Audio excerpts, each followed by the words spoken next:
this is the truth. My friend Johnny Wimpering, I don't know if Johnny's on, he probably not on here, but he sent me his book, and I opened his book up, and he said, I just happened to see this quote, and it said, you got to participate in your own rescue. And I can't tell you how much that touched my soul, because it's something I talk about, not in those words, which was beautifully put. But I always say, ain't nobody going to save you if you ain't trying to save yourself. And I've seen it. Like, I've seen it. And even in my life, when I look at when I lost football, I went through my depression. I looked at, a few months, even though I had so many people in my corner, like plenty of people in my corner that was there for me and my family, there for me. I'm not saying I didn't have people, but I knew at the end of the day, in order for me to come out of that place, I had to make that decision.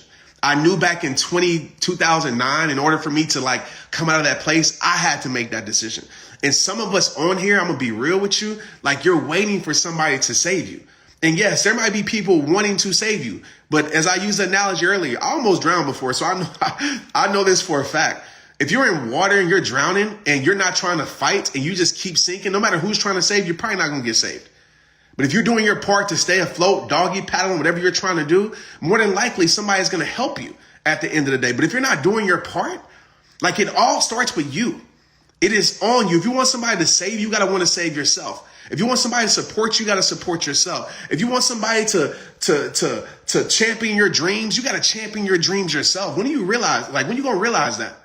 And I think a lot of people will just spend their whole life waiting on just somebody to do it for them, or waiting on somebody to show up, or waiting on healing, waiting on relation, waiting on somebody to give you something. And you spend I wonder how many people died waiting.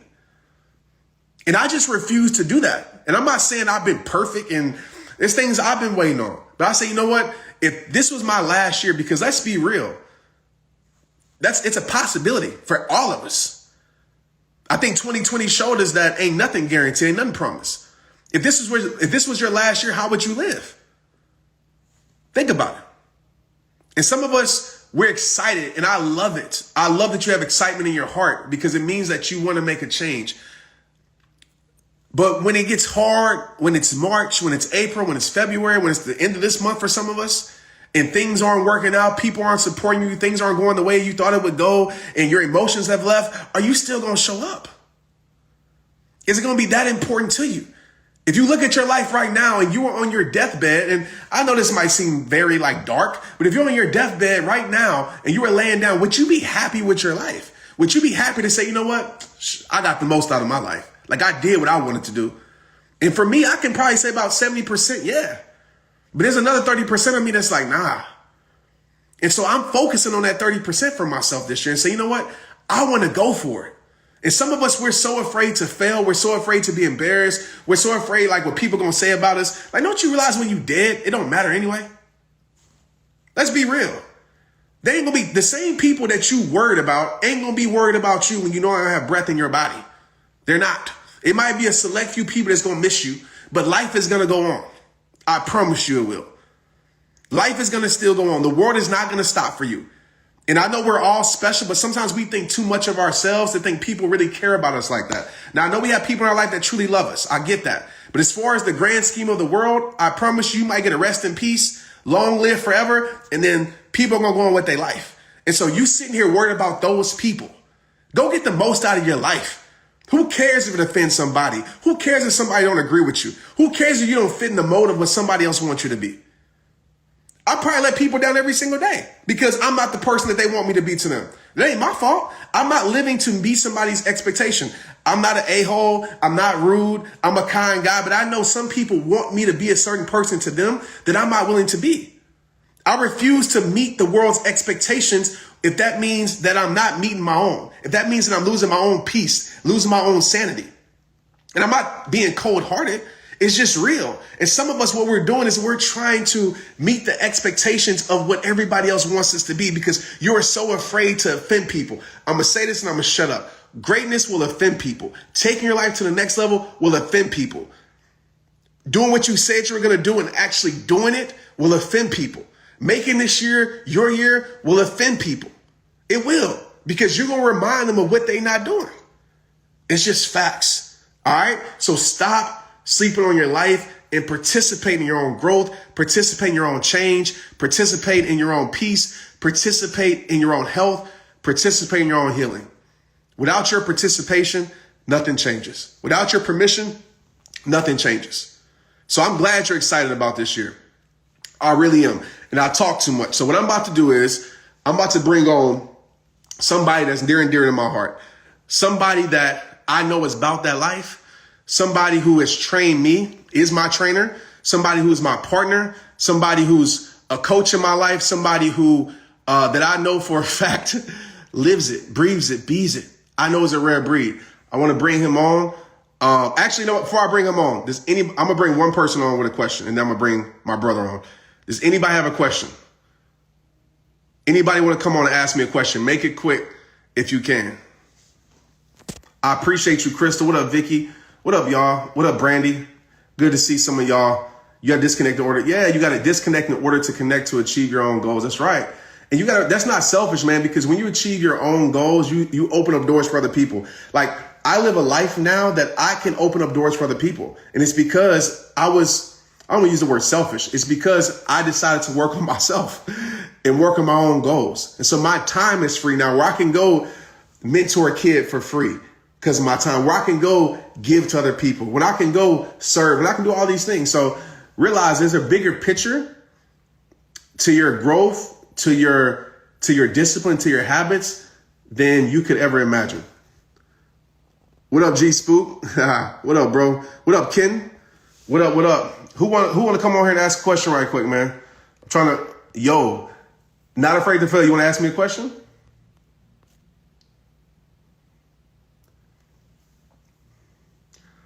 And y'all stay on tonight. Like, you don't want to miss this. You don't want to miss it. No, it's not David Goggins. David's a beast too. Nah, I got to bring on somebody, man, that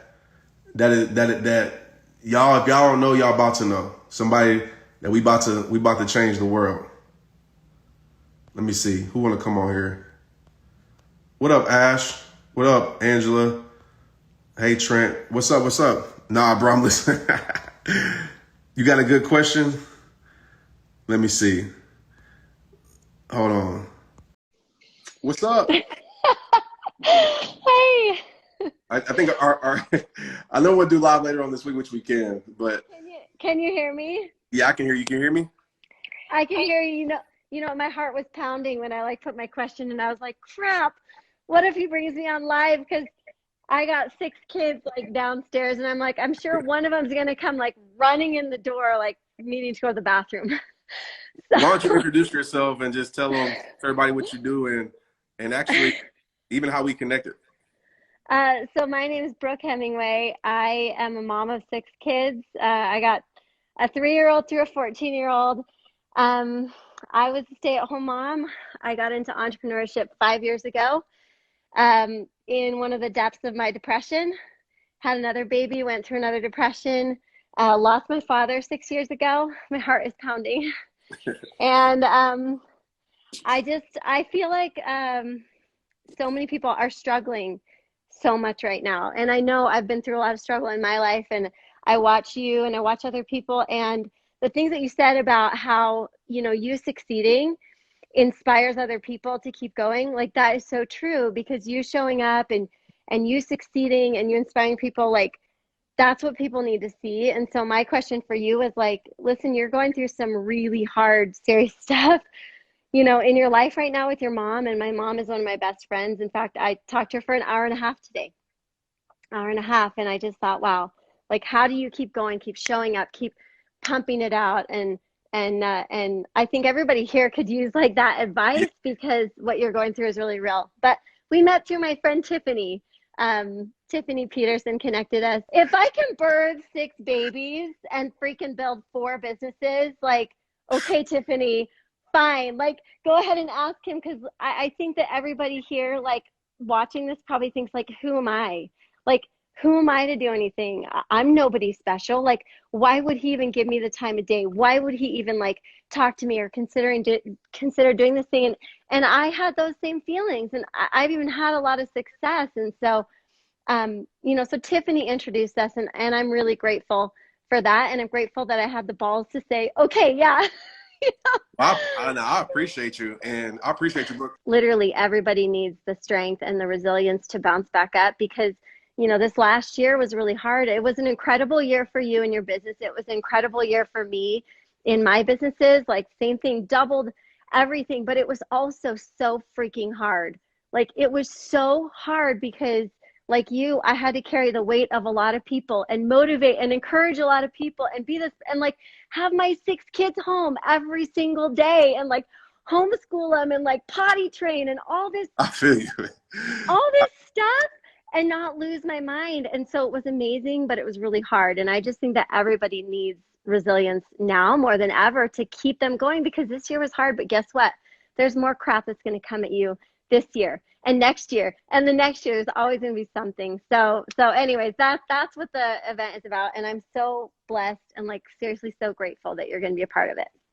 Oh, no, I appreciate you. I appreciate being a part of it. I appreciate you for who you are. And I just hope people just were listening to you right now. Like, and I know they were, because I'm looking at the chat. Like everything you were saying, everything that you've been through, having 6 kids. I mean, I have 3, and I'm just thinking like, dang, like I can't even imagine. And you're still a beast at what you're doing. You're still conquering through it. And to answer your question, bro, so, it was hard, like really, really, really hard. I know a lot of people here know, but it was just like, and it still is. And it was just like, man, like what do I do? And, I've been through a lot of hard things in my life, but that was the one. And what I remember, like what really helped me with shifting perspective was one, just understanding like that this, even though the way it went, I wouldn't want it like that, but it's a part of life. Like that's one thing, like we all got to retire at some point. And the second thing was, with my mom is understanding like what she was proud of and what she would want me to continue to do.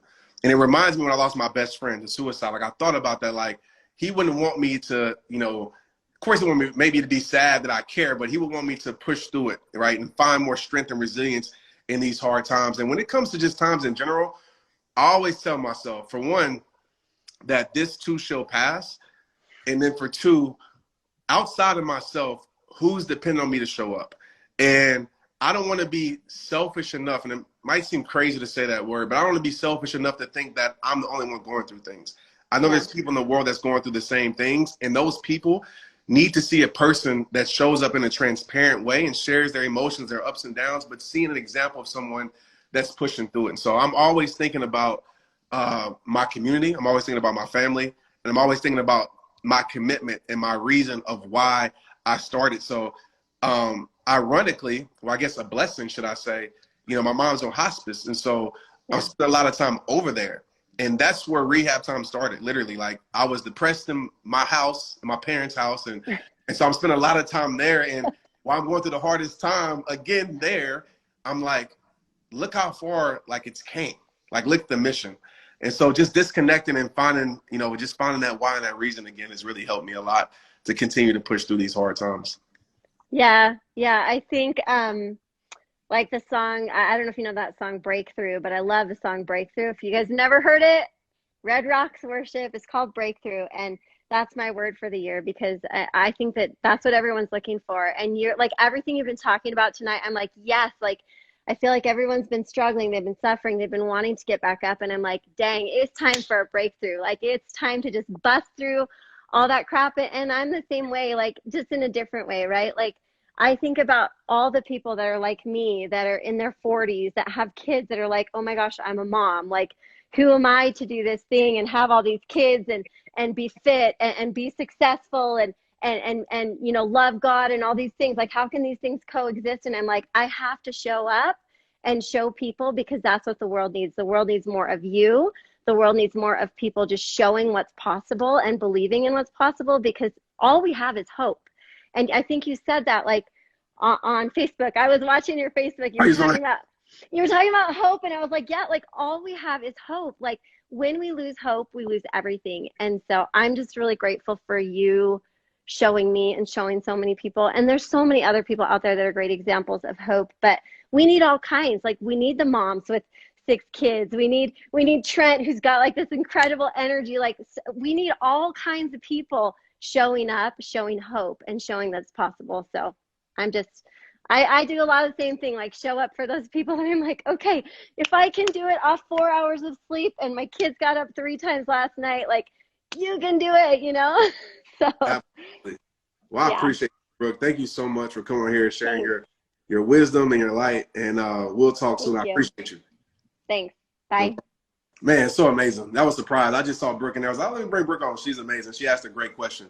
So before we end the night, I got to bring on my brother. And this is somebody that, if you guys been doing the challenge on the Rare Breed challenges in my text community, you know this guy is. He's been on our lives, our Zoom lives. That's what I'm saying. Make sure you're in the text community. If you're not, if you're international, make sure you sign up at rarebreedacademy.com, because I do Zoom lives with this man that I'm about to bring on, my brother John Pruna, who's my trainer, and he's also my brother, my partner in a Rare Breed Academy, man. So I'm gonna bring him on. I'm gonna ask him a few questions, and you guys will see his awesomeness as we talk. What up, bro? Yo, what's going on, fam? Thanks Good, for man. having me on. Man, thanks for being on, bro. I know it's late. I know you just put little man to sleep, man. I know Yeah. I already Bro, know you getting up early, you know, so I dude, appreciate I'm you. hiding in my media room because he's like asleep next to me. So it's fun. That's real life though. That's real life. It's what you got. I'm waiting for Marley to wake up. You know, her room is right behind my office. I'm loud, so I'm waiting for her to. So I'm Yeah. like, let me tone it down, bro. It's So, that dad life though. You gotta love it. You gotta love it. man, real quick for those that don't know you, just talk about like who you are, what you do, and I mean, if you want to briefly talk about how what we do, how we came together, and then I want to ask you a few questions, bro.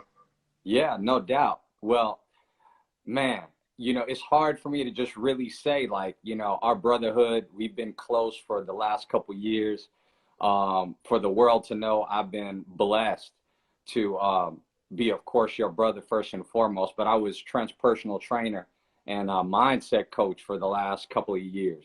So what happened was my wife knew Trent from college, and I actually had a business called P5. I had a wellness clinic, and my vision from my clinic was it was all about holistic health, right? I wanted to help people in every pocket of their lives. So I created this facility with my partners at the time. And, I had a physician there, a chiropractor, obviously personal trainers, nurses, and we all worked together to help people. So that's when Trent and I first connected. He came by the spot. He loved my vision for healthcare. And we just started growing that relationship. And he saw me speak. You came to one of my events that was called Rare Breed. And from there, it was on. We just started to build that brotherhood. And he was like, man, let's connect more. And we just started to really coach each other. And, the fact that Trent is obviously an elite athlete, I got a chance to train him. We nourished that relationship. And here we are as business partners and brothers.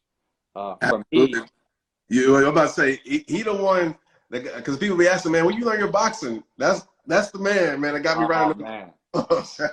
Man, no, I mean, you don't play boxing. I don't even want to say all that, but I definitely try to get my boy right. That's for sure. For me, yeah, I'm a performance coach. The fact that I've built a business, I've sold businesses, I try to help people in their professional life. But obviously, people know me very much for the fitness aspect. Me being a fitness coach, having a very, very deep knowledge in terms of nutrition and fitness and strength, but especially habits. I'm big on discipline, and I'm big on just the brain, the way it functions. Why do people behave the way they do? Why do people think the way they do? Because at the core, that's really what moves the needle for people. There's a lot of people who have plenty of knowledge and a lot of talent, but they don't know how to apply the discipline, and nor do they have the ability to handle things under pressure. And I think that's what a lot of people need most, especially in 2020 or now 2021. Brooke talked about resilience, and having that type of discipline and having that type of resilience is really the cornerstone of succeeding in any pocket of life, be it fitness, professional, or beyond. And that's what I do. That's what I pride myself on. Beautiful, bro. Let me ask you a question, man. So it's 2021. All right, we all know what 2020 brought. You know, some things, some beautiful things, but we all know at least we all experienced some terrible things too with 2020, whether it was lost loved ones, lost businesses, health issues, a lot of things. So every year, and I'm a firm believer in having, I don't want to use the word New Year's resolutions, but I commend a person that definitely wants to change, right? If you have a change, so, you know, I'm going to make this year my year. I'm going to start this. I'm going to do this. I'm going to take my health to the next level. I'm going to, you know, do X, Y, Z, spend more time with my family. I love that. But we all know a lot of times we make decisions based on our emotional state, right? No So it's doubt. the popular thing to do. We're seeing all our friends do it, so we want to do it now. My question to you is this. What would you say to people in here right now that want to get to the end of 2021 and have reached or even furthered the ceilings in their life with their goals? What are one or two things or three things, or you can say 30 things for all I care, that they can do that you feel like is important so they can make sure those dreams or visions become a reality and not just keep them as dreams? No doubt. No doubt. Well, number one, I mean, we all say it, is your why deep enough? You know, at the end of the day, you can't just be hungry, you got to be starving. And, you know, all the great ones operate from two pockets.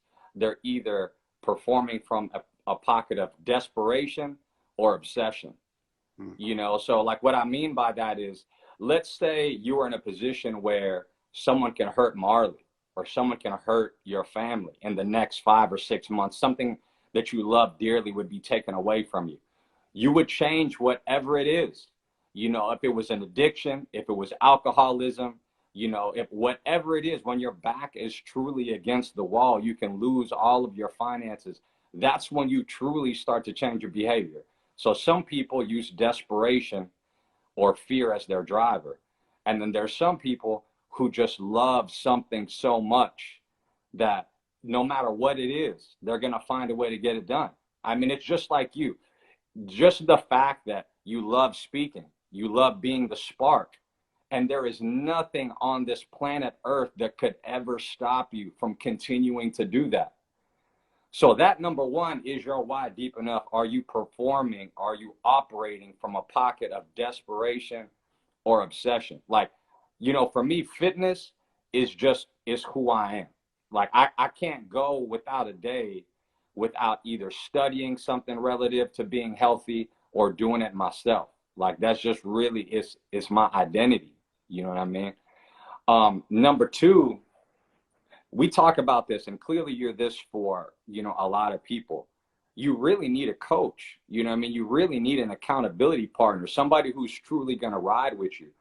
You know, the stats say a lot of people, they quit after 6 weeks, you know, in fitness or whatever it is. You know, that's why if you ever notice, you know, look at gyms, right?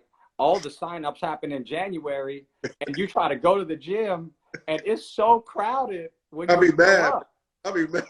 Like you don't even want to go in there. Like parking lot's full, you can't get on a bench or nothing. I'll tread. Forget about it. It don't matter what time you go. Go back there in mid-February. It's empty. Like it's empty. People already throwing the towel after 6 weeks. And you know, at the end of the day, if you have a coach and you really like invest in yourself and say, let me get somebody who I can count on, who I will either go with me, who's not afraid to call me out when I need to be called out on, you know, to me, that's a must. Every coach needs a coach. It don't matter what level you are. Trent, I'm not just saying this because you know, this is the homie and you're leading so many millions of people. You know, Trent has multiple coaches. You know, the great ones are going to have a financial coach, a health coach, a spiritual coach, a professional coach, a business coach. That's just what it is, you know. Man, I could give you so many. The third thing is, I would tell you this: track your progress.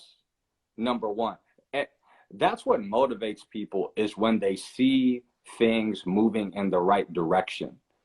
So if you don't really kind of just track your progress and mark the calendar every time you do something right, or write down in the journal all the wins that you are continuing to do and review them over and over on a consistent basis, it's easy to get lost in the chaos of the world and in your own pain and self-pity. You know what I'm saying? Like, I write something that I know that I did right every day. you know, and at the end of the week, when I feel like the world is just so heavy, you can go back and read all the wins that you've done and say, you know what, this week is not as bad as I made it in my head, you know, and if you can't continuously do that on a consistent basis, it's easy to get lost.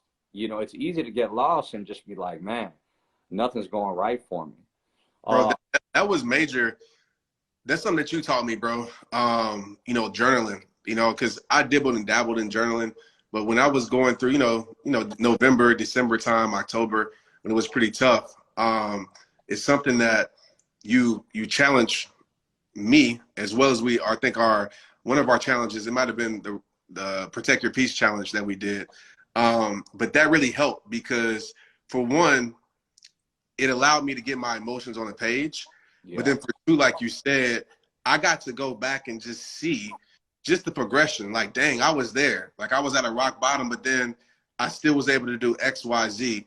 And it just built more confidence in me, man. So like, I know people hear that a lot. They hear journaling and think, oh, like, why should I track things? Even with food. And you challenged me with that too, which it's been tough. But she's like, hey, bro, like if you're serious about your thing, like track what you're eating. And when I was doing that, which I need to get back on it, it really held me accountable and helped me understand, oh, I put this in my body. That's why I felt like this. Or I put this, oh, that's why I feel like this. Right. And so like, why do you feel like, and I know the answer, but I want to ask you, like, why do you feel like people overlook the simple things like that? Like tracking something, journaling something. Man, I just honestly think it's just getting in a routine of doing the same thing over and over. You know, at the end of the day, mindfulness is really the key to production. You know, when you're really focused and attentive on what it is that you want, and you're clear with it to the point where nothing is going to stop you, you're very mindful of everything that affects it. So, for example, for you, you know, you always talk about protecting your peace, protecting your energy. It's because you're so mindful about the things that disturb it.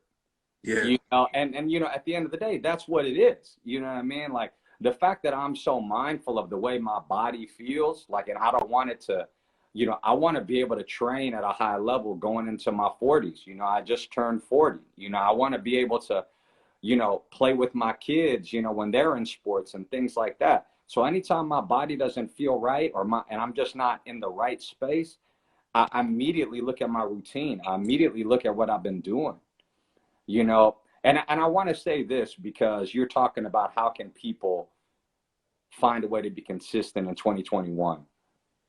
You talk about opportunity costs. You know, if people sat there and really thought about what if their life was the exact same way in 2022?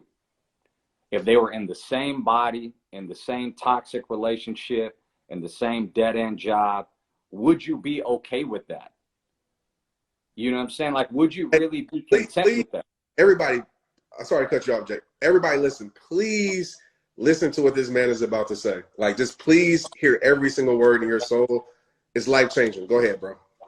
I mean, yeah, that's exactly what it is. You know, we've said it before, you know, your fear of staying the same, you know, should scare you far more than the fear of change or chasing your dream.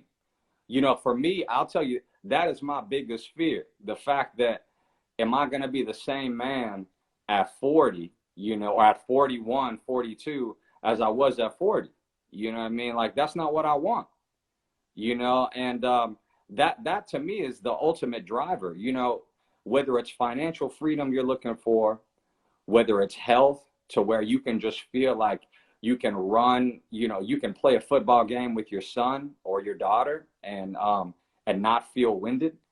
You know, it's whatever those intrinsic motivators are. You know, I know for a fact I don't want to walk into 2022 and not feel like I did not level up in every pocket of my life. And that to me should be a driver for everybody. But you need a mental checkpoint every month, every quarter to kind of see if, all right, am I on the right trajectory? You know, I see some people who talk about, and I just want to circle back with this. Yeah. I see people asking, what if I can't afford a coach? You know what I mean? I'll tell you one, right? 99% of my coaches have been books. So If you can't afford, just think about how important a book is, right? Somebody who's probably had 20 or 30 years of excellence in a field, put it all in a 200 or 300 page book so you can digest it. You know what I'm saying? So whether it's Straight Up, whether it's The Greatest You, that's from a cat who's lived it, you know, for the last 5 to 10 years. And he's just going to, so you may not be able to afford a coach, and that's okay. Use books as your coach if that's not the case. Obviously, number two, usually there's a circle of people in your life that have certain qualities that you just admire. You got to be more intentional about connecting with them. You know what I'm saying? Like there's people I'm sure in your circle, spiritual strength, they're the one. Fitness strength, they're the one. You know, whatever professional business, you know it, they're the one. Just make it a point to talk to them more. You know what I mean? Just dig deep with them a little bit, just like you and I do. Let me ask you this question, bro. I'm picking your brain tonight, brother. Hey, no doubt. Let me ask you this question. So, because I'm thinking about people in here right now, and you know, you have some extroverted people that can do that. I'm an introvert myself. So, what about the people? I actually have two questions. So I'll ask you this one first. What about the people that are like, man, like how, like I want to reach out, but like how do I do that? Like, how would you reach out to somebody that, you know, you want to be around more if you're an introverted person? Somebody that you know or that you don't know? Somebody that you know. Oh, man. Well, you know, I'll put it like this. For me, you said it before, you have really nothing to lose. At the end of the day, people want to help other people. You know, if they're really worth it, you know, that's what we're here to do, is to serve. So for you to ask somebody, you know, mentally tough people, everybody thinks if you're mentally tough, you don't ask for help. That's a complete lie. You know, when you're at your weakest, you need to have enough honesty to be able to really kill your ego and go to somebody like, I need some help, you know, and could you spare 5 to 10 minutes and just spend some time with me and answer some questions? And I guarantee, you know, if a person is really about a life of serving, they're going to do it. So even if you're an introvert, whether it's via email, via especially if it's somebody you know. Now, if it's somebody that you don't know, that's a different thing. You know, like obviously there's techniques. I could go on and on about it. Like Tim Ferriss writes about how you can approach celebrities, like somebody like yourself that you want to ask, but just making it very clear and being very concise about what it is you want. And of course, add value. You know what I mean? Like, I know sometimes you need help, but at the end of the day, if you go to a person humbly and say, I need your help with this, there are ways I feel like I can add value to this relationship. This is how, you know, what can we do to kind of get some type of setup where we can help each other. I know I've done that many times in business. And in this, I got to say, this is funny. When I was trying to learn business, I was around a lot of business people who did extremely well. I knew the way to add value to them was help them on their health journey. Yeah. So I would just say, hey, I want to learn everything you know about finances and business. How about in exchange? I want to be there and help you on your fitness journey, you know, and I would just give them whatever insight I could. And of course, it was just kind of this, like, just even trade, you know what I mean? But there's so many ways you could do it, but man, just ask. There's nothing that's complicated about that. You just got, especially if it's a friend. Absolutely. I think simply put, just ask, bro. I was going to say that, like, for me, that's helped me. You know, just like, what do you have to lose? And as Jay said earlier, like, as I recap that, man, the fear of staying the same has to, like, be way more scary than the fear of change, man. I really want y'all to hear that. Like, just even tonight, like, write down, like, what it would cost you, right? And me and Jay talk about this a lot, right? But what it would cost you if you didn't go attack that fear, right? Or you didn't show up, you know, or you didn't go for it, you didn't go do it.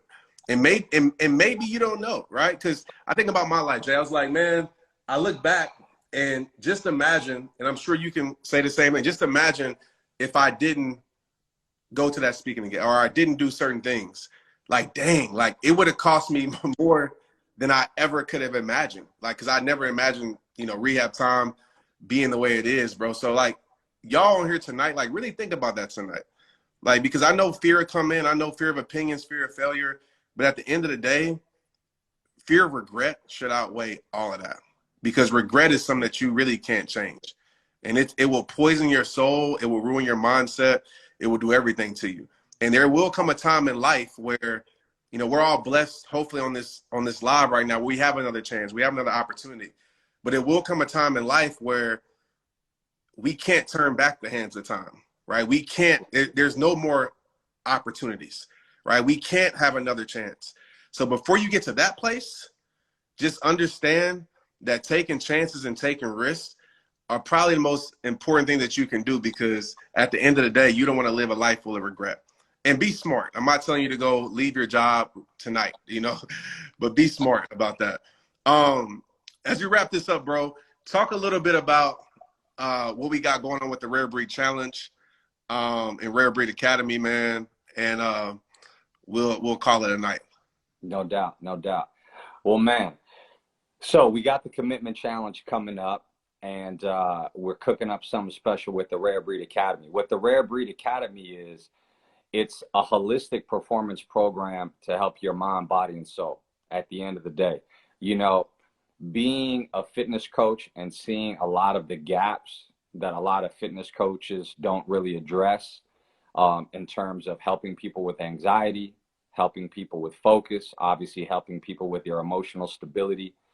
You know, thankfully, we got a master like Trent Shelton who can add that. The nutrition piece, the training piece, and believe it or not, the mindset lessons. Like, you know, your mentality is your reality. You know, how you produce every day, you know, is really going to be what moves the needle in your life. And Trent and I, we saw the gaps in the industry, and we wanted to create a program that helps address anxiety, that addresses obesity, that addresses emotional instability. You know, so that's what the Rare Breed Academy is. We believe that everybody's a rare breed. You know, at the end of the day, you're one of one, you know, and you got to live like a rare breed. You got to embrace a life of discipline and gratitude and purpose. And we feel like we can help people have the tools to do it. And as far as the commitment challenge, you know, we want to be able to give people value that most people will have to pay for, you know, in other areas. Like Trent lives, you know, for this, as do I. We live to serve, we live to coach. So the commitment challenge is about giving everybody, you know, a challenge every day that they feel can be the spark for them to push through 2021 like no other. You know what I mean? Like, let's all do this together. Let's build this momentum to where it's just an avalanche of excellence that just cannot be stopped in any way, shape, or form. You know, so, you know, I highly encourage people to do the commitment challenge. And I'm big into philosophy, you know, like I'm big into stoicism, you know, all those different things. So you're going to see a very different approach with some of the coaching, with Trent's mastery and the value that I feel like I can add, and just us as a team. And we're going to bring other coaches along for the ride, because that's how much we want to do for the community. So yeah, the commitment challenge is, we're all going to get you locked in. You know, I don't want to give too much. You know, you're going to see it if you sign up. Get on rarebreedacademy.com, get on the text message. I'm sure you're going to get a lot of connection from Trent, of course, and I'm going to be right there with him. And you're going to get all the details.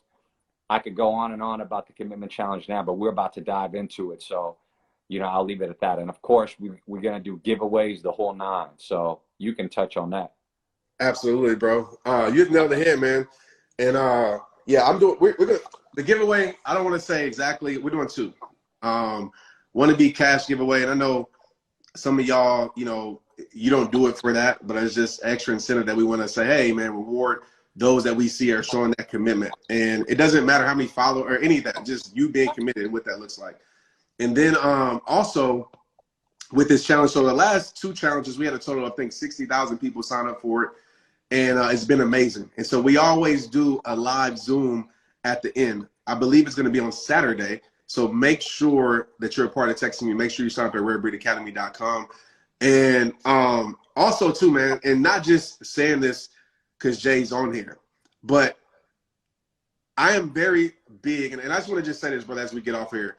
Like, when Jay, like, I've been around every trainer you can imagine, like professional athlete, college athlete, I've seen him, right? When it comes to training, and not just, he's so much more than training, but when it comes to training, when I was like, bro, I've never trained like this before.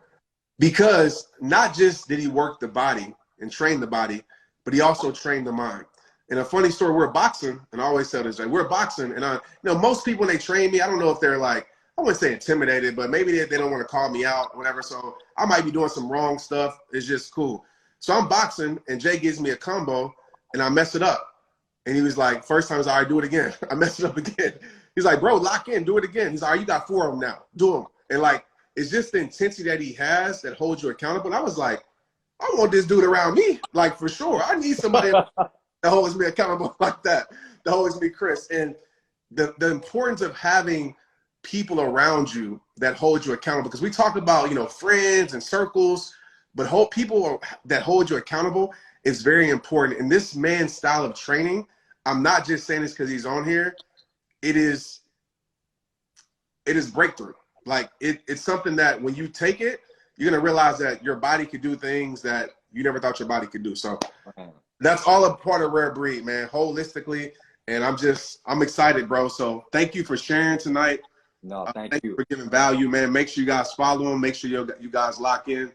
And let's get it, bro. All love, man. We ready. Straight up. Man, I appreciate y'all rocking, man. Appreciate Jay. Appreciate Brooke. I saw a whole bunch of questions, man, come through tonight. And I'm just happy to be back. I feel like I've been gone for a while, but it was well needed. And I've been working on myself. I'm doing a commitment challenge myself. So when we have these challenges, we all do it. The team does it as well. There's some standards. I don't like the word goals necessarily. There's some standards that I'm setting. Being transparent over the last few months, I kind of lost myself a bit. My habits kind of went away a bit. My disciplines kind of went away. My rituals kind of went away. And, I had to look myself in the mirror and say, it all starts with you. So you watching this right now, I say that because some of you look at people, you're like, oh, they're perfect, they have it all together. The people that you see that have so much knowledge and wisdom, it's because they go through so much trial and error in their life, right? They hold themselves accountable. They ever look in the mirror and check themselves. They're able to say, you know what? Maybe it's you. And I've said a lot to myself this year. Maybe it's you, Trent. Maybe it's you in this. Maybe it's you. And it felt good to get to a place that I feel like I haven't been in a long time, right? I've been very disciplined this year. I mean, I give everybody credit through 2020, but just the hunger that I found again with certain things in my life has been incredible. But it took me being honest with myself. It took me, being transparent. It took me peeling back the layers. It took me being raw and not being afraid, because sometimes we can get so caught up in the social media crap. We can get so caught up in how people see us. And we try to make sure we good for y'all. Already know since day when I preach that, forget all that. Don't be afraid to talk about your struggles. Don't be afraid to talk about what you're going through, because that makes you human, right? Perfection, you think perfection sells, and maybe it does, but perfection is something that most people forget that all people can relate to. I want to see a person that says, hey man, I was tripping this month, but this is what I did. And this is how I changed. I can relate to that. I can't relate to a person that's acting like they've been perfect since they've been born. I can't relate to that. I don't know about you, but I can't relate to that. And so I love to be around mindsets. I love to be around people that are always trial and error in their life, that's always taking that responsibility. And so for me personally, I'm going to put this out. I think I saw Brooke say this. She says that she puts it out publicly. I love that. So for me, and I say this every single year, and this year I got there, but I fell off at the end of the year. I'll be real with you. But I want to get to let me be more specific with this. I want to get to the best place I can be emotionally, spiritually, and mentally. And I know for me, it starts physically. For me, when I'm physically in a great place, everything else falls in line. And some of us, maybe it's different. Maybe it's mentally, maybe it's spiritually. But for me, I'm going to be in a place, I promise you this, like look me in my eyes. When I turn 37, when I turn 37, I will be the best version of myself that I've ever been, right? And yeah, January is going to be great. February is going to be great, but I'm looking at the long haul. When I turn 37, because my birthday is always a staple for me of reflection. When I turn 37, I will be the best version of myself. I promise you that. And I want everybody on here to hold me accountable. I promise you that I'm going to serve you guys. I'm going to be active with you guys, all of that stuff. All right? Hold me accountable. If you see me tripping, hold me accountable. Call me out. As you've seen, that's why I said, Jay, hey, bro, come with me, bro, because you're a person that held me accountable, and I like that. I like that. I might not like everything that you say during training, but I respect that, and I love that, and I need that. And that's the part of brotherhood. That's the part of sisterhood. That's the part of a team, right? You got to get around people that ain't yes men or yes woman. You got to get around people that will check you when you trip and hold you accountable. So look at your circle tonight. Look at your friends. Look at people around you. You want to be around people too, right? To balance, that uplifts you too, that supports you too, that boosts you up too, that gives you the spotlight too at times. And y'all fight for who gives each other the spotlight. That's a beautiful, healthy relationship to have, and a healthy partnership, and a healthy team to have. But to recap everything, I want you to look at your life tonight, and I want you to think about what it's going to cost you if you don't show up. I want you to think about, this was your last year, and you got to the end of this year. Would you rejoice because you put everything on the table? You went for it. You did it. You experienced it. You gave it. Or would you live in regret? Would you regret that you didn't do the things that God told you should do? That you didn't do the things that was on your heart to do? And this year is not going to be perfect. You're going to have times where emotionally you're going to be out of it. You may have times where you fall off. But if you get those disciplines, those rituals, those habits in place, I promise you, you'll meet that greatest you this year. So if you're riding with me, if you're riding with us, when I mean us, I mean the team, everybody in this live, Jay, Brooke that came around, everybody that's saying, hey, man, we trying to get the most out of our lives, then go take the challenge. The challenge is free, all right? The challenge is free. Why not take it? Go take it. And if you don't want to take it, that's cool too.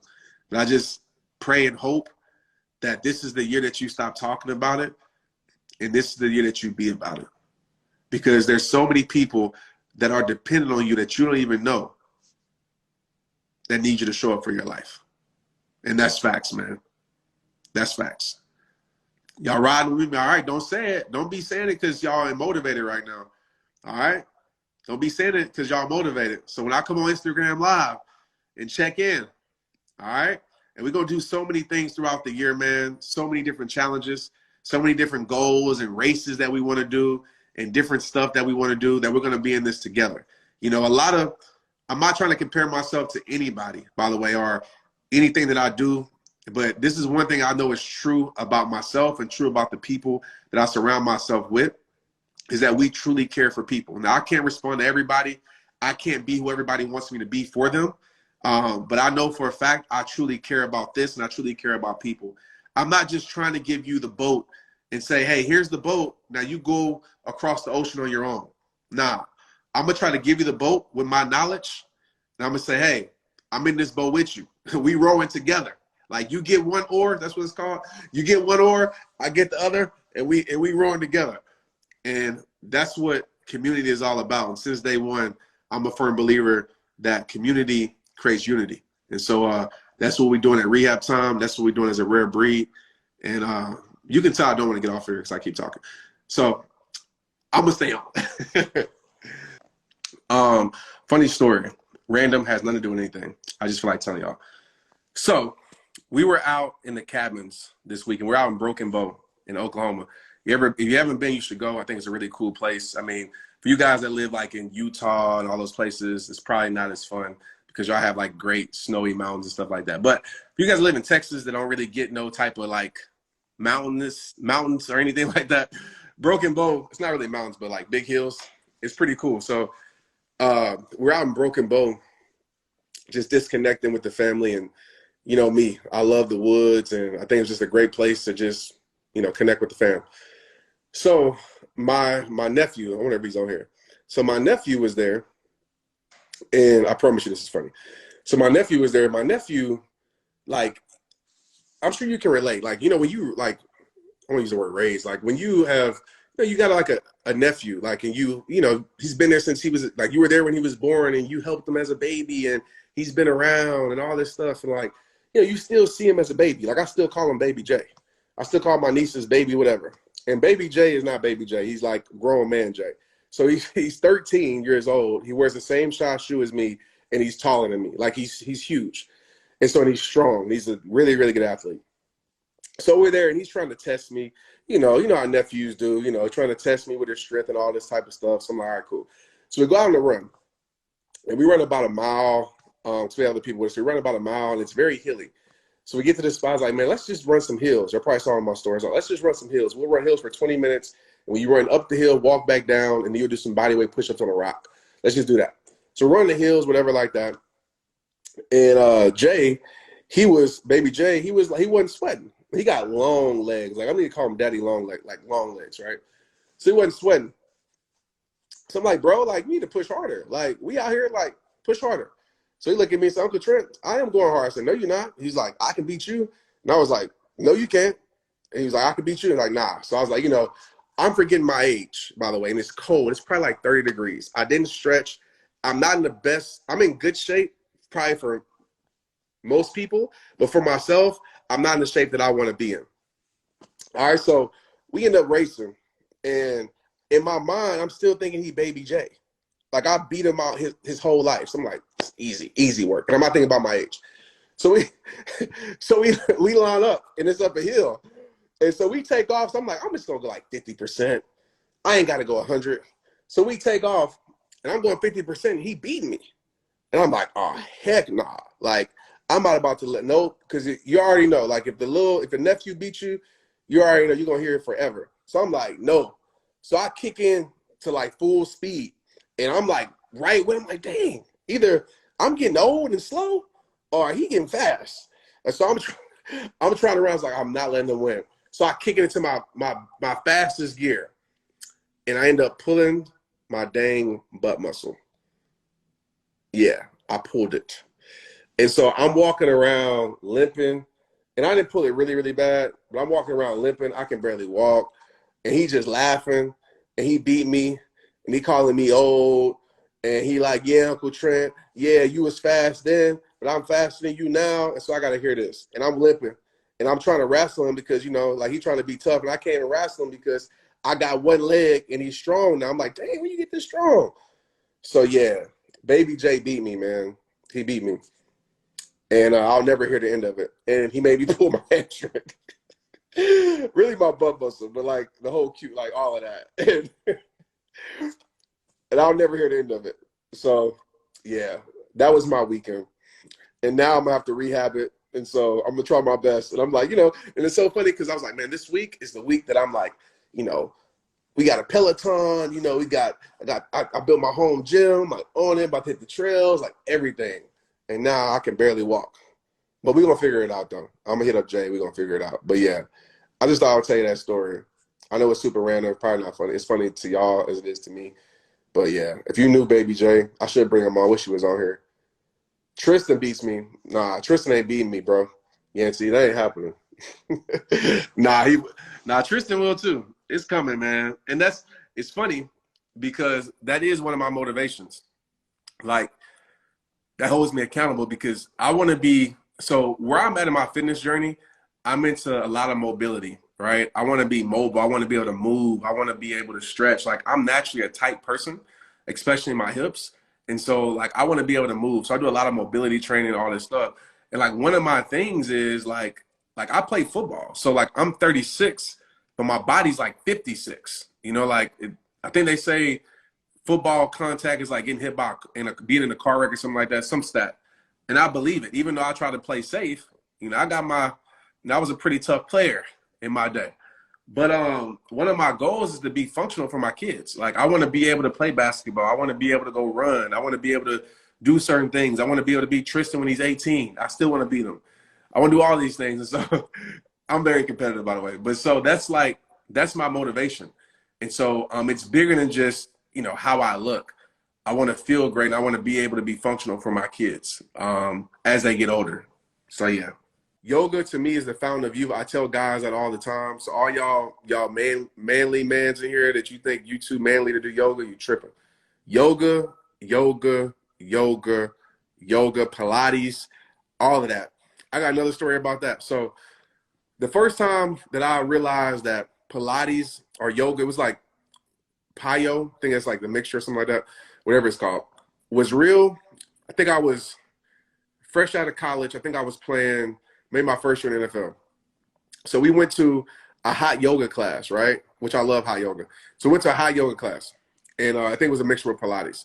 So I go in there, it's like me and my teammates, and I think none of us been except one. And the one dude was like, "Oh, you got this." I'm like, "Okay, cool." So I go in there, it's a whole bunch of girls in there, or women in there, ladies. And so I was like, it's easy work. So I go in there, and we start doing all these stretches, man. And we start holding these poses. We start holding, man, like stuff I couldn't do, like holding plank, you know, and I'm trying to think of the names right now, slipping my mind, but everything, right? All these poses, holding it, you know, I've done Bikram yoga before. I'm just like, what in the world did I get myself into? Like, they just doing it all gracefully and easy. Me and my homeboys over here sweating, tapping out. I'm sweating the most I've sweated in my life. I'm feeling muscles that I ain't never felt before. Everything. Like, I was like, what is this? And for me, I'm a person, like, if I get challenged and I can't do it, I'm going to keep going. And so I fell in love with yoga, man. And it's the fountain of youth. And that's a practice that I want to get back into heavily, that I kind of backed off a little bit from it, just being inconsistent. But that helped me so much with injury in sports. Helped me so much. So if you have kids that play sports, please get them in yoga. Like, if they can't go to a studio or a gym, like, go on YouTube. Have them do, like, you know, research. Go to YouTube University and just do a, you know, like a 15-minute, 20-minute, 30-minute session, because recovery is important and prevention is way better than rehab. So those are my 2 cents. But I love Pilates. I love yoga. I love working on core and small muscle groups. It's so funny too. I'm taking my homeboys. Like, homeboys are like swole and muscular, you know, like athletes. Like, I'm like, all right, cool, let's go to yoga. I ain't going to yoga, man. Yoga week. I said, all right, let's go. I said, I promise you, this week after, I'll buy you. Like, let's bet. I'll buy you anything. Let's go. Boys be tapped out. 10 minutes, tapped out, sweating profusely everywhere. Need 2 towels. Tapped out. Hot yoga ain't no joke. So I'm a firm believer in it. Recommendations for cardio workouts. I'm like, y'all, I need to get back into my training days. Y'all know I used to be a trainer at some point back in my younger life. But no, cardio. So for me, I love running. And it's funny because I hated running. Like, I hated, like, anything over a mile was like I dreaded it. Like, I'm not, well, what? Over a mile? I'm a sprinter, bro. But I've learned to love running. Again, I got into that because I sucked at it.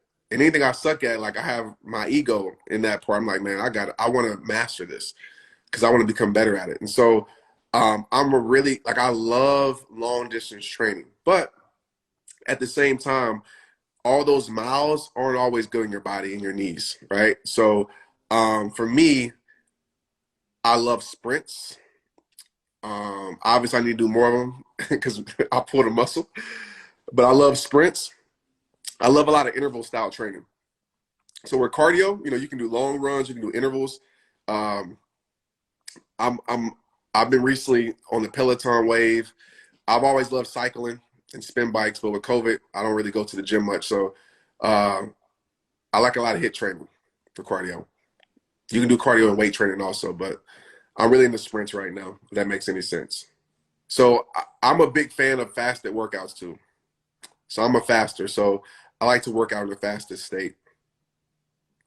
That's really helped me. That's been a really a game changer for me over the last year or two.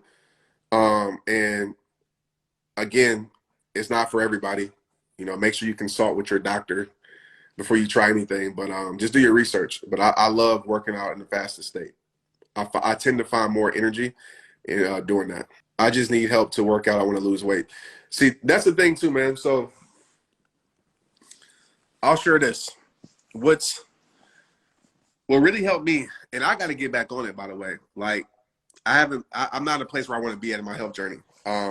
Like I said, I dropped the ball, over these last few months, situation, and I don't blame that. I just dropped the ball.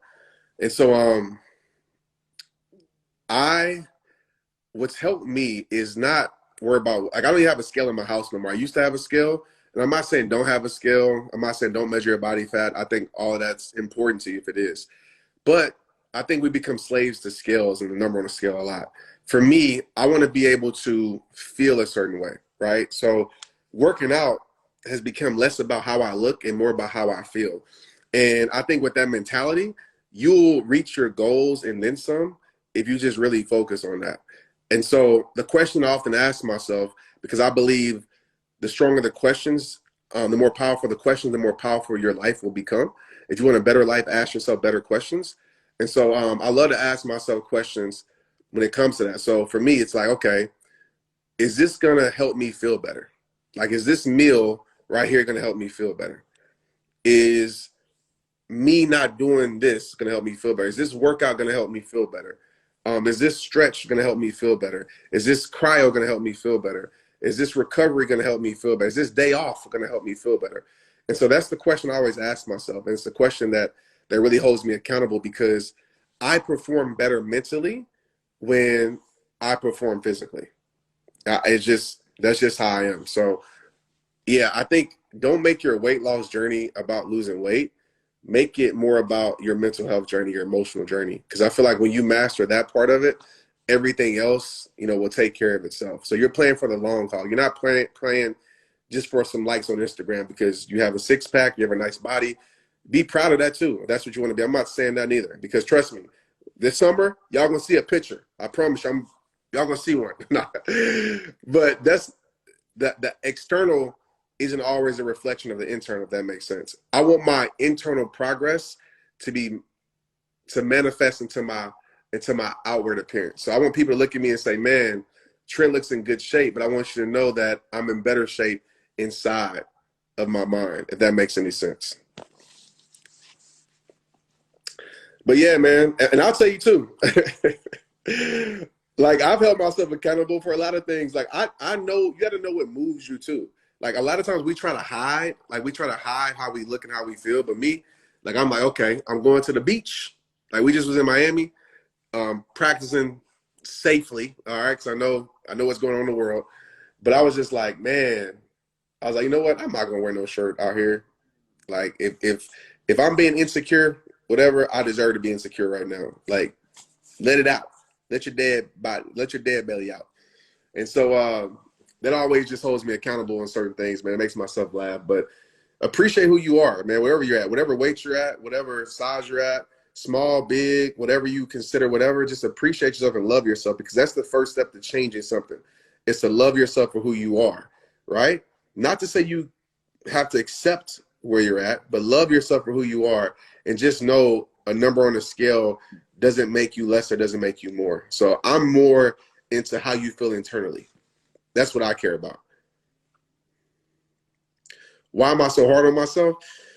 I don't think it's necessarily being hard on myself. It's just holding myself accountable, because I know what I want to do with my life. I know how many people depend on me. But sometimes you got to be not hard on yourself, but just real with yourself. And sometimes you got to hold yourself accountable and got to show yourself tough love, because that's a part of loving yourself, right? It's self-discipline, is being tough on yourself. And so that's just me. Like, I'm a person too. Like, I don't like to talk it if I'm not living it. So if I'm preaching something, Like, I don't want to be like, dang, I just told him this and I'm doing this. Like that bothers me. You know what I'm saying? That bothers me. So I like to hold myself accountable and check myself. Because if you ain't gonna do it to yourself, who else gonna do it? You know? Now, I'm not toxic to myself. I'm not telling myself you suck. You know, and some people do that. It works for some people. I'm not like, you're a nobody. Like, I'm not doing that. I'm just like, Trent, you tripping, bro. You tripping. You know you better than this. You know you deserve more than this. You know the people around you deserve more than this. Because I feel like it's selfish for me not to be the best version of myself, not only for me, but for the people around me that need me to be. Because again, I know how I feel mentally when I'm the best version of myself physically. And I know how I feel spiritually. So for me, that's important because I know who I'm going to be to those around me. You know what I'm saying? So I don't know if that makes sense to you guys, but yeah, that would just be my 2 cents when it comes to all that. What other questions we got? And just think about this too. Like, just be a 5 every day. You know, sometimes we think we got to be a 10 every day and like we got to go crush it and run 20,000 miles and then you can't run again for 3 weeks. Like, just be a 5. You know, just be a 5 and be disciplined in what you put in your body. You know, I think of food as energy. That's another thing that's really helped me. And I'm gonna be real, like the last few weeks, I ain't been putting energy in my body. So I think of food as energy. It's either gonna drain me or it's either gonna energize me. And so like when I look at foods, I'm like, okay, I need energy, I need energy. And I've been toying, I'm not gonna put it out there yet, but I've been toying with, you know, going, you know, back vegan. And I know everybody has their own opinions about different stuff. But, you know, I went vegan for like 6, 7 months when my mom first got diagnosed with cancer until she got healed. That was my fast. And I felt great. And so I do it, obviously, you know, for certain benefits. With me, with asthma, I notice when I stay away from gluten and certain dairy, I feel a lot better as an asthmatic. But also, too, to work on my self-control. I like to challenge myself. I like to put myself in situations where, that's why I fast every single day. Now it's become normal. But I'm probably going to go on I might just do it starting tomorrow. Why not? I'll probably go on a 72-hour fast just to do it, just to see if I can do it and work on my mental toughness. Why not? Jesus did for 40 days and 40 nights, right? So why not?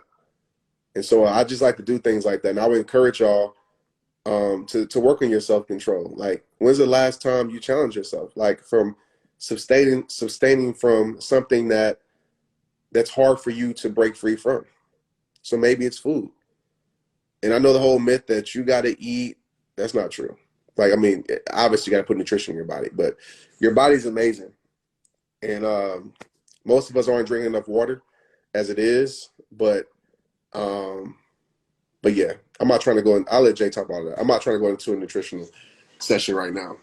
So another thing too that I will say, because I see people on here, again, guys, don't fall for the fake profiles and all that stuff. Please, please, please, please, please. I know I've said this a million times the last 3 years. That is not me, okay? My name isn't whatever they put on there. I'm not telling you to enter your credit card information. It's not me. It's not. I'm not sending you an inbox message. It's not me, okay? So please don't give any information to anybody. Like, if you don't know if it's like legit, don't give your debit card information. It's not, I know there's not just me. It's a lot of influencers that they're getting fake pages created, but yeah, we block them. We report to Facebook. But I just always have to say that because some people ask all the time, like, is this you? No, it's not. They ain't spell my name right. It's not me. So just report them and block them. If it doesn't have a blue check, it's not me. It's funny. Sometimes, and I don't want to ever blame anybody because, you know, people are in different places in their life. So I don't want to be like, how did you not know? But some people, I'll be like, they didn't even like spell my name right. Like, you know, but yeah, don't fall for the fake profiles for me or for any other influencer. It's fake. They're on a scam street. I don't know how they do it. I don't know who's behind it. It's crazy, man. They got like, I don't know how they do it. I'll be like, man, like y'all got some talent. Y'all need to use that for good. Cause they be creating like you block one, it'd be like 30 of them. It's crazy. Somebody's like, Trent, I gave you my debit card. I said, no, you didn't. I said, no, you didn't. That was a fake profile that you gave it to. So I'm not gonna be in your inbox ever. If I ever tell you that I'm doing a giveaway, it would be through my text community. That'd be the only thing. It's only one number. If it's ever something to buy, it would be shoprehabtime.com, or I will lead you to a link that you know is legit. All right, so don't fall for it. How do I deal with sabotagers of your success? Is that what the question was? Like haters and naysayers, it's just the thing about it is this. At the end of the day, people are going to think what they want to think. And as long as you know in your heart that you have good intentions and you're a good person, you try to be, and you really try to really progress your life, let people talk. Everybody ain't going to like you, right? Everybody's not going to like me. Everybody's not going to like Trent. Everybody's not going to like Amanda or Shirley or Brenda. Like, everybody's not going to like you. And so that's just a part of the world. Like, everybody's like apples. It's a part of the world. They even hated Jesus, so everybody's not going to like everybody like Martin Luther King, right? So that's just a part of it. When you get over yourself, when you get over that and you realize, okay, you focus on the people who do like you, the people who do need what you give to the world, the people who want what you have, and you just pay attention to that. So there's people on a daily that will come on my Facebook page and say whatever, or even Instagram, maybe people on here. Like, I just focus on serving the community that wants it. Because I think when you take your mind off of what's important, which is the people you're serving, and focusing on what's not important, which is the people who can care less about you, you kind of lose your superpower, So let people talk about you. Let people do all those things. They can't stop you. Only you can give them permission to stop you. How do I get my life back on track after a big setback? What up, Nate? How do you get your life back on track after a big setback? If I'm you, I am, for one, this might seem crazy, I am, for one, going to thank that setback, right? I'm going to accept it. I'm going to face my reality. I'm going to accept it. I'm going to give thanks to it. I'm going to give appreciation to it. We don't give enough appreciation to the bad things in our life. We don't. To the things that have been setbacks, to the things that we lost. If you knew that it took losing that to bring to your life what was really meant for your life, right? You would be grateful.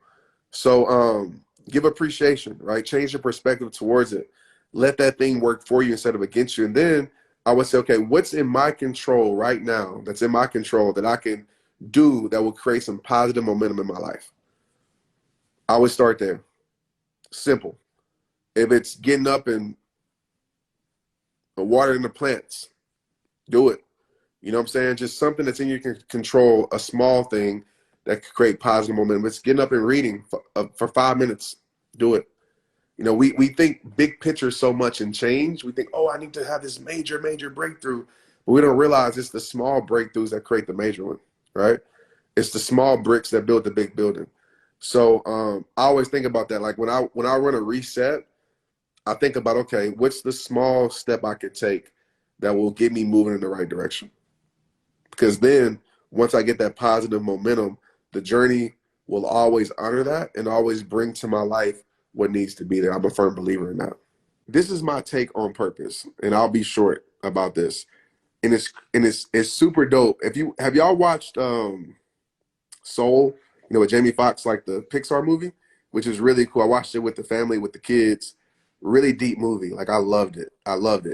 And it talked about like my belief in purpose pretty much, right? Like, he's on a search for his purpose and all these. I don't give away the movie. Go watch the movie. So go watch Soul on Disney if you haven't. But this is what I'll say about purpose. I have a quote. I say, purpose is not something that you find. Purpose is not something that you search for. Purpose is who you are. I believe that, I'm about to talk for another 20 minutes. I believe that purpose is who you are, right? I believe that you are created for purpose, on purpose, with a purpose. I believe that. I think too often we think our purpose is in this world. We think that our purpose is in a job. We think that our purpose is in a gift. We think our purpose is, in a position. We think our purpose is all these things. I don't believe that's what purpose is. I believe you are purpose because there's no one like this is true. There's no one out of 7 billion people in this world created like you. And when you truly understand that God set you apart, right? It says that in his word. He set you apart, appointed you as a prophet of many nations.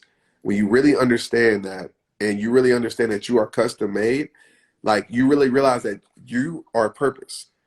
So and listen to my podcast. There you go. Go listen to episode 2 of my podcast, I think. It's called How to Find Your Purpose on the Straight Up Podcast. I talk like 50 minutes on this. But a lot of times what people think is their purpose is really their placement.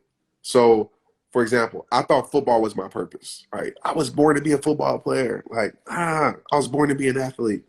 And I really thought that. And then once I lost football, I lost myself because I thought that was my purpose. Right now, right? It's like, oh, you're a speaker. This is your purpose. This is your purpose. I don't think being a speaker is my purpose. I think it's a gift. I think it's a placement. Right? And if this ever ends, I don't have to lose myself because I know I can take Trent Shelton into whatever and bring light to this world, because I believe our ultimate purpose in life as human beings is to bring light to other people, right? As believers, to lead people closer to Christ, right? If you're not a believer, it's to bring light into this world, right? To help people bring positivity into this world. I believe that. And so you literally can walk outside right now or tomorrow and go bring light to someone else. You don't need to have a blue check by your name. You don't need to have $1 million in the bank account. You don't need to be a professional athlete. You don't need to be, some celebrity. You can bring light to other people. The problem is we've been so tricked and fooled and thinking that we need to have some big major platform. We need to do something major to have purpose. No, it's the small things that matter. And as human beings, as a country, as not even a country, as the world, we've gotten away from the small things that matter. All right. And so I'm going too deep, but make a long story short, purpose is who you are. It's not what you do. And I think when you really embrace that, it's life-changing. It's life-changing.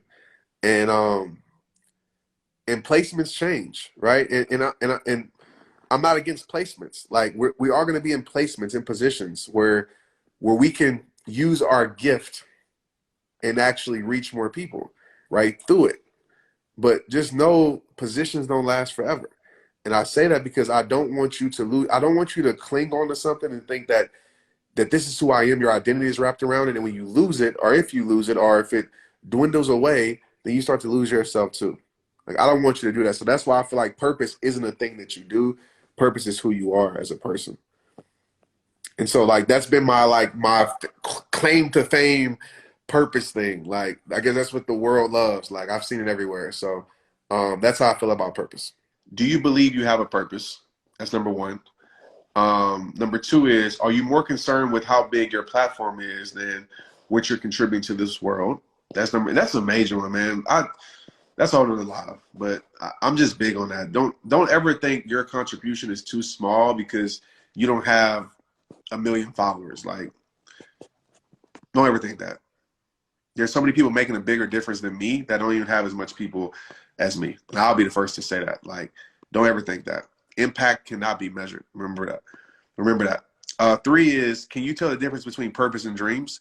So I talked about this in my book, about dreams and purposes. Oh, man. I don't want to spoil it, but I will say this. Sometimes your dream is what you want to do, and it's not what you're called to do. And that's a sticky place because, sometimes it is what you're called to do. But sometimes you got to let go of what you want to do and grab a hold on what God has called you to do. And that can be scary because I'll tell you right now, I never wanted to be a speaker ever. Like, it's not what I wanted to do. But I just felt like it was what God had called me to do, you know what I'm saying, at this time. And so I'll be an author. Like, I never thought I would be an author, ever. That wasn't like growing up. That wasn't a cool thing to do. Like, it wasn't like, hey, I'm going to raise your, what do you want to be when you grow up? An author. Nobody said that in my school. Out of my boys, nobody was like, I want to be an author. The fourth question is, what are you already doing that is making life better for the people around you? That's a great question to ask because oftentimes that's your magnet. Like, and I know I'm giving information. Some of y'all might, Trent, be quiet, but I just want to give as much as I can. Because I see sometimes like with people, and I've been here, you feel like you aren't doing enough. And sometimes your greatest superpower, you can like to you is not a superpower because it just comes so normal to you. And that's why I asked that question, like, what are you already doing that is making your life that is making life better for other people around you? So when you think about that, that might be a big part of your superpowers that you might think is not much because it comes so natural. That's what helped me. Like when I would give advice to people when they asked for it, I would do certain things. I didn't think it was much of it, but obviously it helped lead me to what I'm doing today. And then last but not least, what gets you out of bed in the morning? I think that's major. Maybe you don't have anything yet, but I wouldn't ignore the thoughts that you have in your head that are positive, the ideas that run through your mind. Like we have all these ideas, but we talk ourselves out of actually creating those ideas. I know I do a lot.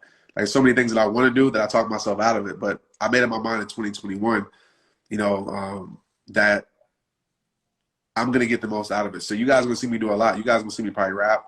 Again, you guys are going to see me, create a lot of stuff. You guys are going to see me do it all because I got to firsthand see like how short life is. And I know you hear that a lot, but I got to how quickly life can change. Put it like that. How quickly life can change. I got to see that like firsthand, you know what I'm saying, with my mom, how quickly life can change just like that. Even though she's been battling cancer for years, but beginning of this year, I'll put it like this, in March, my mom was calling my phone. I was having conversations with my mom. She was sick, but she would come over here as our house was getting built. Now, since my mom hasn't called, I would do anything to see mom show up on my phone.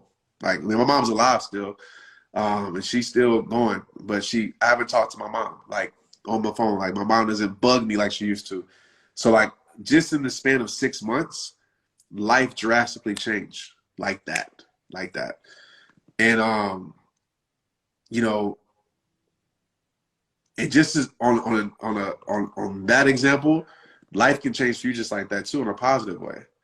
But I want everybody just to get the most out of your life. And that's where I'm at. Like, I want to be able to do things like some people might not agree with it. Some people like, Trent, why are you doing that? Why are you doing this?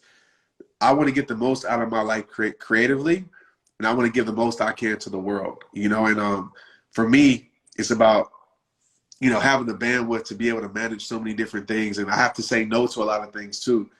But there's so many ideas that run through my head that I talk myself out of. Like, oh, people don't want that, or I don't want to do that. And I'm no longer doing that. Like, that's one of the decisions that I made in 2021. Like, whatever comes across, whatever message comes across, I'm going to do it. Because I see how life can change just like that. And so I encourage everybody on here, and all 700 of you still rocking with me, to think about that tonight.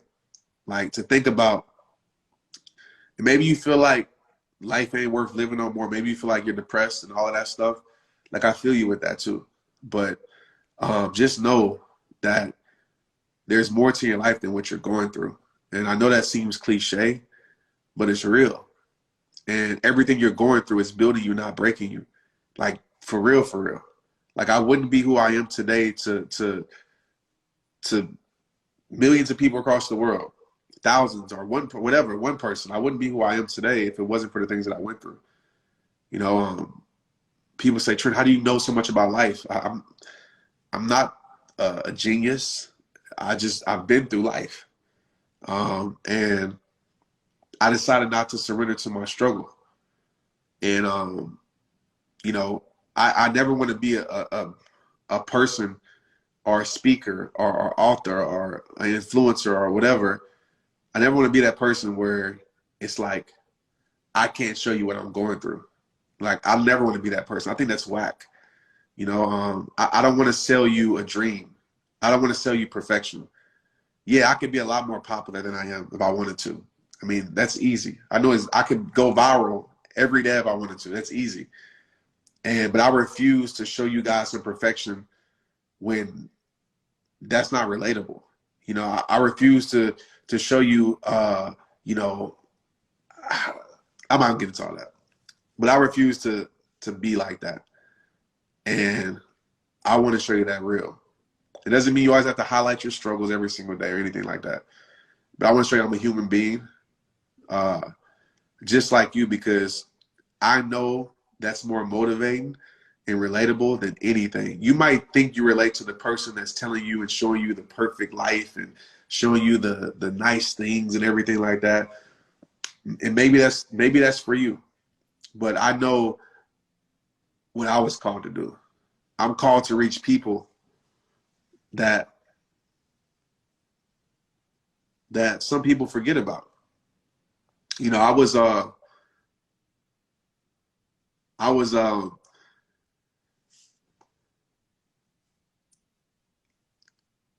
as I'm having this therapy session, by the way, with y'all.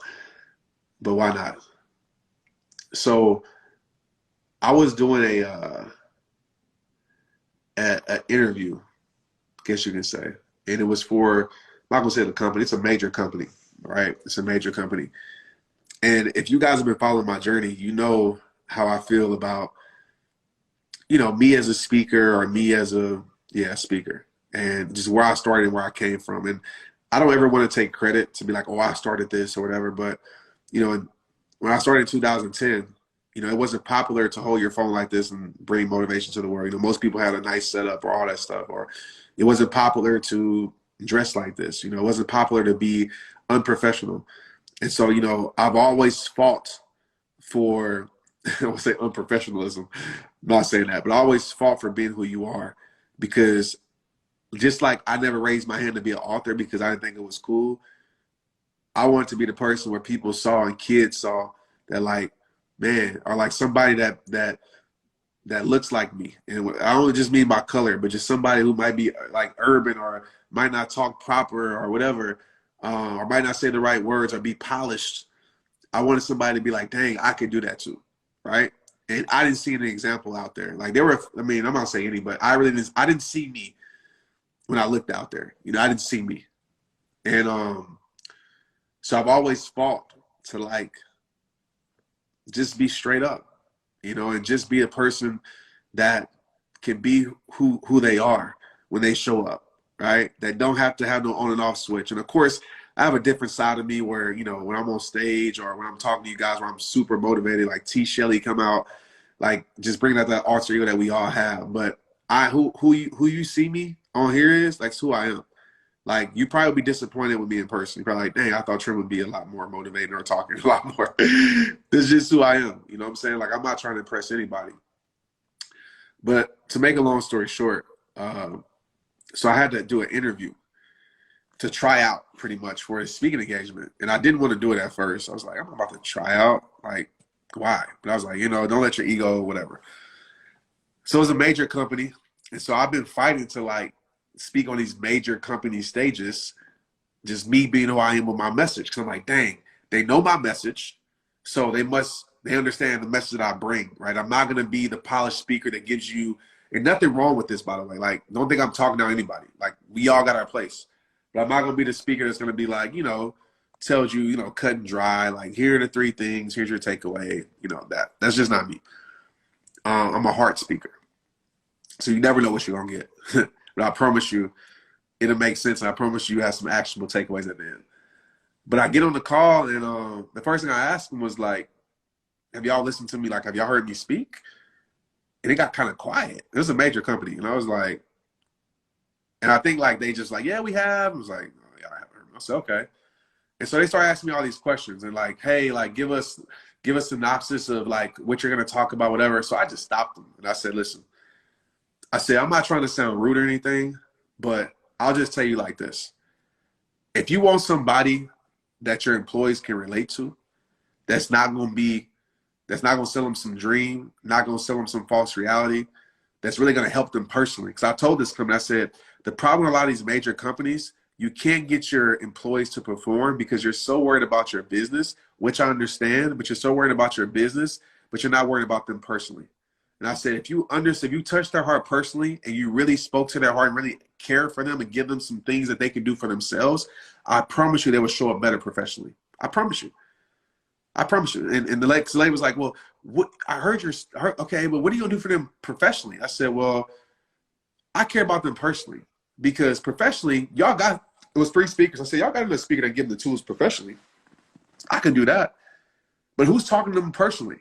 Who's talking to them about their mental health? Who's talking to them about the things that they're going through that y'all don't know? And y'all just keep killing them, right? Having to work hours and hours and hours. And I get that because you pay them. But who's talking to them about that? So I say all that to say, I just thought I said, listen, I'm probably not the person for y'all.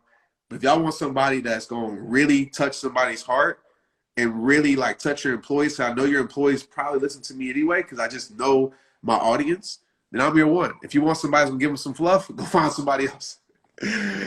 And clearly they didn't bring me in. But I just say all that to say, like, I'm not willing to conform who I am to speak at a major company for some money or to be on a stage that can bring me more notoriety. And that's just me. That's just me. And that's why I'm okay with, like, you know, like this, like just chopping it up with you guys, like no agenda, no whatever, like just chopping it up, just being raw. I'm good with that, man. And I just say all that to say, because I know a lot of people ask, how come you don't do more interviews or this or that? It's because I do a lot, and I appreciate everybody who's bringing me on and stuff like that, but I'm not the professional guy. You know, I'm very professional, but I'm just not the professional guy. If that makes sense. So, yeah, that's why. I'm like the J. Cole of this. So yeah, I mean, and even with me, like spending time away from social media, it just made me look at, like, I would get on every now and then just to kind of respond to messages, but I would kind of sit back, and it just made me realize, like, what I want to do, what I want to be, like, and what I want to lead even more. You know, I look out there and I just, you know, and it's not everybody, by the way. I think there's a lot of incredible people doing amazing things, but I just feel like there are a lot of robots, a lot of just people just doing what's popular, are following the trend, you know, are doing what will get them the most notoriety. And that's okay if, like, that's really what you want to do and that's really from your heart. But, like, I see so many people conform their creativity, their vision for that, to fit in, because that's what's working for everybody else. And you see a bunch of clones. Like you said, everybody's the same. Like, nobody, like, it's not a lot of people who just stand out and they have their own thing, you know. So I really have prided myself on just being different, you know. So yeah, and not on purpose. I just pride myself on being who I am. Yeah, if I could tell y'all some things I said no to, y'all be like, Trent, you're crazy to say no to that. But it's easy for me to say no when I'm very locked in on my vision and I'm very locked in on my peace. And I know it brings my life peace. So when peace is my priority, it's easy to say no to certain things in my life. And, you know, popularity doesn't drive me. Notoriety doesn't drive me. Any of those things, they don't do nothing for me at all. Like, to be honest, they don't. You know, I'm a social weirdo. Not really, but I get social anxiety a bit at times. So, like, I don't even care for all of that stuff. I just want to help people because that's what I was called to do. And yeah, so I say that because I think sometimes you think you have to be a certain way because y'all see influencers act that way, not knowing that a lot of these influencers that y'all follow be tore apart behind the scenes. I know personally. So yeah, man, but do what's best for you. And that's the things, I just try to create as much stuff as I can. And I've tried some things and failed. Like, I've tried to create things that didn't work out the way I thought they would, but that's a part of life. Like, I think sometimes we're so afraid to fail. But I've tried different stuff throughout the years. Like, okay, this seems like a good idea, and it didn't work out. All right, cool. Let's go back to the drawing board. You know, so this year is going to be incredible for you. Just calling a shot for you right now. It's going to be incredible for you. It's going to be incredible for all of us. So Sherry, she probably can tell it, but she was there. I remember she helped me drive from Pittsburgh to Ohio when I was doing rehab. I think it was Ohio, right? When I was doing the rehab live events. It would be like a circle. It'd be like a coffee shop. Some of y'all see the video I posted a while ago, back in like 2013. And we would rent out a coffee shop for free, or like some type of bar, or anywhere we can get access to. Like, we would just rent it out. And even they had like a little room, and I would just like have conversation like this. And so she's been rocking with me for a minute. So I appreciate you, man. It's good to see people in here that's been rocking with me since like those days. But those were the days, man. I think about those days often. Those were the days that, you know, when I look back, it seems small, but it was so major. And even then, it seemed major, like really major, because I would think like, dang, I'm in like Pittsburgh and there's like 15 people here that know me. That's crazy. Or I'm in Hawaii and there's, 10 people that showed up. That's so dope. And I just knew if I could just consistently put out the message, then that 10 would turn to 20. So what was cool in my earlier days, like 2012, 2013, or 2013, 2014, 2015, 2016, every year I went to the same city. So like if 2013 I went to New York City, I would go there in 2014. And every year I would see like growth, like every single year. And it was kind of cool to see that, man. So just don't give up. That's my advice to everybody. Like, no matter how small you think it is, like, don't give up. I would literally rent out libraries, and it would be like 10 people. I'm not lying. It'd be 10 people in the library, and it would be so unprofessional. It would just be me talking without a microphone and just talking about life. If you want another awesome video in our Black Excellence series, check out the video right there next to me. I think you'll enjoy it. Continue to believe, and I'll see you there.